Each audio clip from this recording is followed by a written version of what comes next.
you said, in the spirit of Wakanda Forever, we are diving into the Intergalactic Empire of Wakanda. Yeah. Which, if I'm not mistaken, this is the second volume. So, Ta-Nehisi Coates is a novelist by trade. Yeah. Novelist and journalist. So, his introduction to comic books, or his first comic book writing, was Black Panther.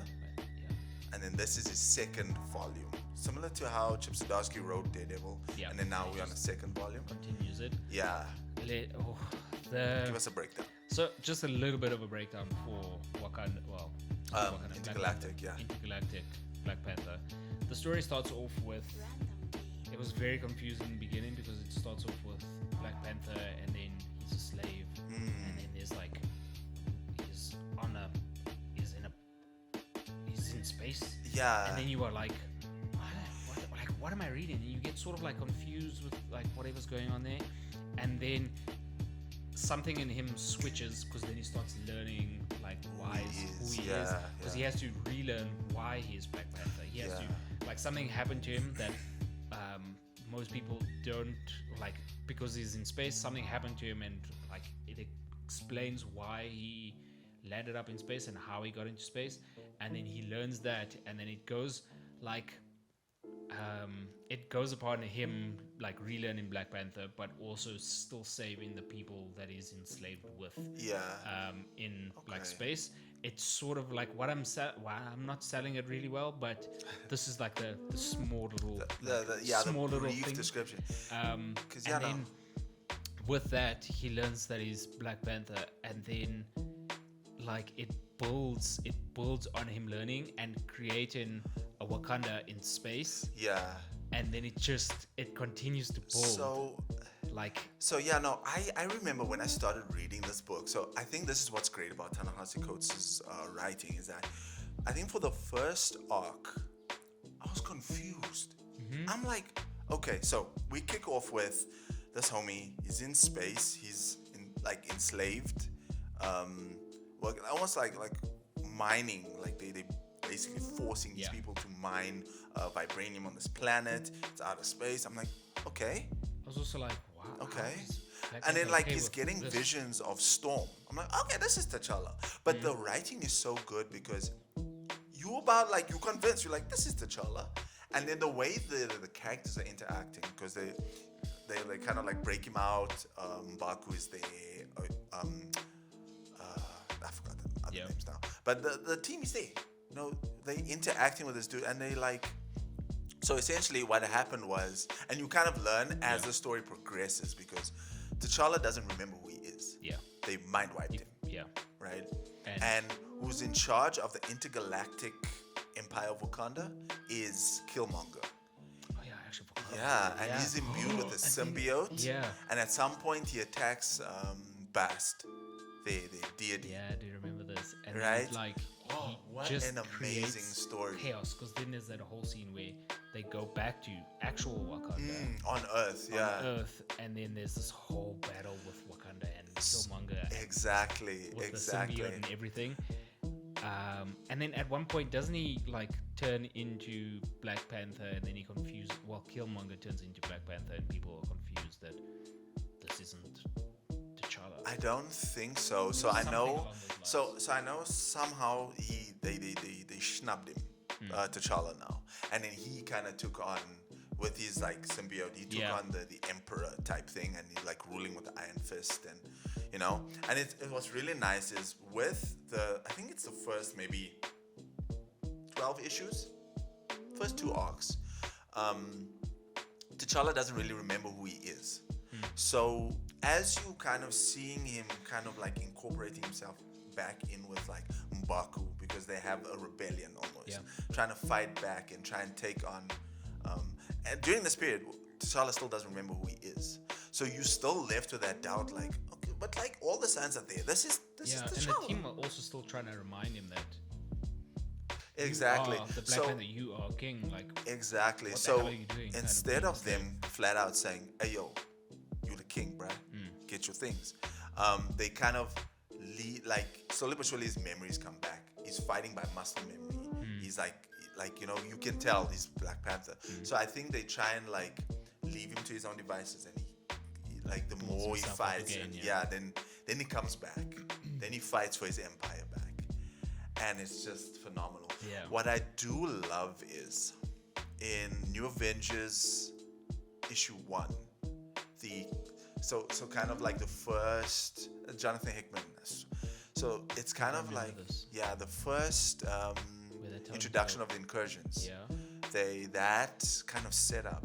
So that kind of plot, right? Then incursions happen, blah blah blah blah. Then Secret Wars happens.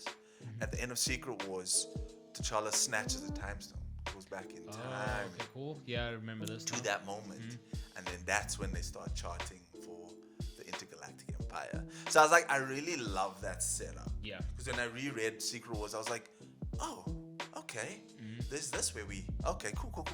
Okay. So yeah, no, one thing I love about the story is that I love it when you confuse me. Yeah. I love it when you confuse me, and Because I'm still intrigued. because you're confused, but you're like, I need to read more to understand. why I'm Exactly. confused. Exactly. I'm like, I know for a fact this is T'Challa. He's dreaming about Storm. He's dreaming about all certain things. You can't tell me that's not T'Challa. Yeah. Because But like, his interactions with everyone else, you're like, he's is very this like T'Challa? timid. Yeah, he's very timid.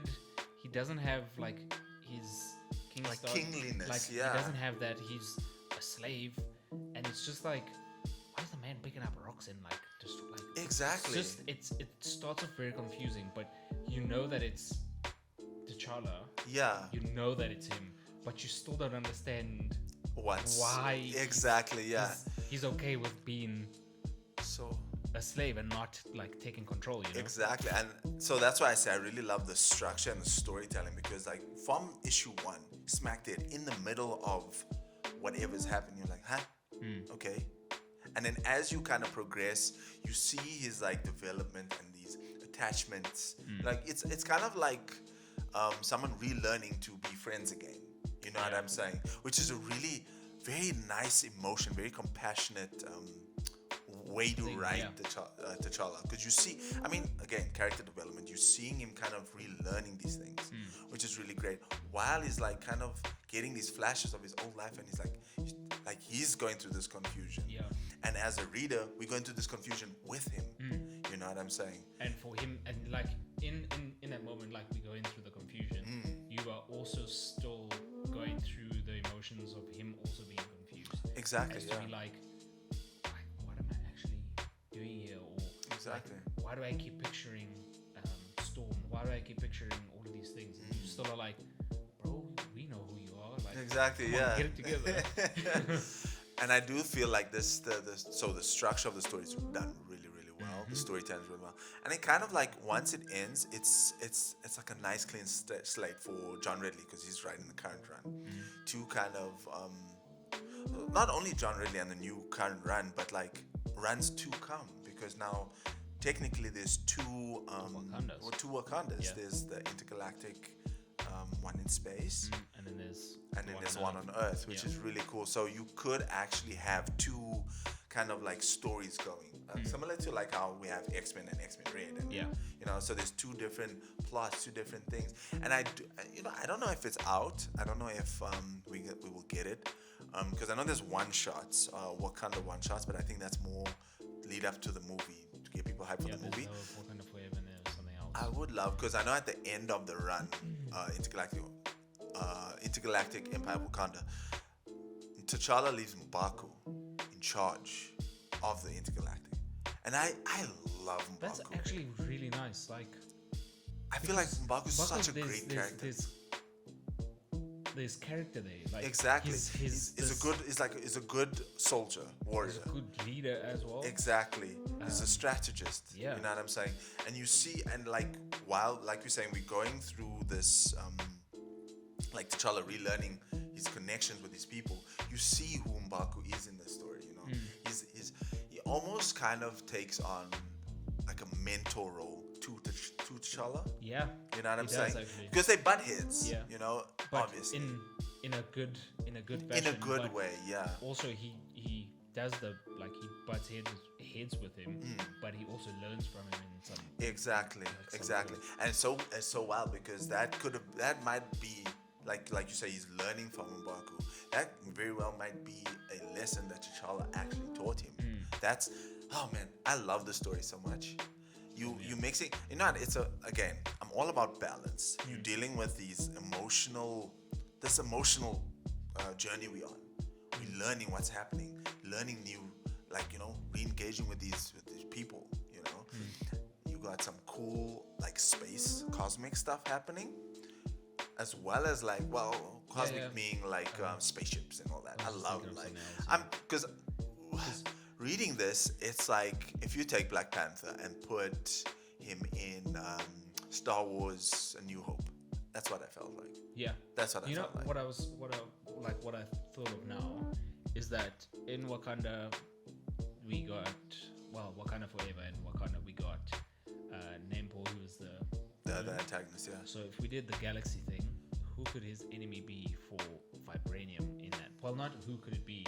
It would be nice to get a villain to challenge Black Panther in a run like that. Fair, in like a space kind of thing. Yeah. That would be very interesting. Who could you actually? Because I don't know, Guardians of the Galaxy are heroes. Okay, this doesn't mean that they should get Thor, because it wouldn't be. I mean, I don't think Thor would really care that much about vibranium, but it would be nice. Yeah. It would be cool to see. It would be like I think with Thor, it'd be like a nice team up kind of thing, Thor, like M'Baku needs help guarding Beta Ray Bill and M'Baku. That would be a vibe, actually. Yo, Beta Ray Bill is actually very underrated. I love exactly. Yeah. Beta Ray Bill gets a lot of love. He's a great character. Oh, and I do feel even Krog. I mean, Krog is I enjoy Krog. Yeah, I'm alright with Krog. Actually, I enjoy the dog more than anybody else. Yeah. Now I do feel, and you got these kind of again, I don't want to say secondary or supporting characters, but M'Baku and Beta Ray Bull have that kind of cool, dude, that would be awesome. That would be awesome. I mean, maybe we should make one, Chad. Hey, listen, sign us. We'll write this comic. We got it. Yo, that'd be cool. Yeah, no. Any other any dislikes on this run? I don't think I had any dislikes. I think the I can't say it was a dislike, but the confusion part. But the confusion part was good. Yeah. It was very well written for you to be confused, but still understand where you are. Yeah. And the confusion part, as you mentioned before, was that you are going through the confusion as T'Challa is going through the confusion. Exactly. Yeah. He's also like, what am I even doing? Yeah, you along for the ride. Yeah. One thing I want to say, and it's not a dislike, it's actually something I do enjoy. So this is something I enjoy throughout my reading, when the artwork just kind of it's hard to explain, but when the artwork just this is exactly what this story needs. For instance, Nick Klein on Ta-Nehisi Thor. It feels like it feels like Norse. Yeah. And artwork. Our boy on Spider-Man. Oh come on. You're not talking about John Romita right now. Goodness. I mean, I just thought I should have that little comment in. I left the rant train. Now you want me to rant again, B? No, fine, I'm just joking. No, but no. I think not I think I understand, but I 100% agree. You know what I'm saying? Because if the writing is good and the writing is here, the drawing needs to sort of match it. Or exactly. You guys, well, not you guys, but it should be as good as the writing. Because it needs to complement, like you said. Continues on Dark Crisis, not the current run. I think the one before Infinite Frontier. Justice League. Yeah. Where what blew my mind about that run is that obviously the writing is great, but in Incarnate there's that one scene where Darkseid, it's sort of like Darkseid's in the dark in Omega. Oh yeah. Omega Earth or whatever. Yeah. And it's just black, and then the ring appears, and then it's crazy. Black. Yeah. And then I'm like, oh yes, that ending bit, right? Black panels, and you're just like, yeah. What? Speaks volumes. It's just the small things, you mentioned with Thor. Yeah. like it speaks like if the writing and the art like work hand in hand. It It's needs just- to. It needs because at the end of the day, you're reading a comic book. If the artwork isn't quite there, you can It doesn't maybe appeal to forgive you. it. You know Yeah. what I'm saying? But when the artwork kind of like complements it and Falls short, yeah. agrees with it, you know, the writing is great, and the it's like perfect storytelling. Mm-hmm. You're more invested. You're like, I'm all for it. Yeah. So yeah, Vibes. you know, go pick up this book, this arc. Yeah, Yeah. even if you pick up is there an omnibus for it? I don't think so. There might be. I think. Yeah. If yeah. you can't pick it up, read it online. Marvel, Definitely, yeah, Marvel Unlimited. That's Marvel where Unlimited yeah. or wherever else you can. I mean, it's 25 issues. It's a really. I think I cleaned 25 issues maybe in a space of 2 weeks, maybe 2 a night. That sounds about right. I Two think a I did the night, same. yeah. I think I did the same. It's a really. It's I might have done it in a week because a I was binge.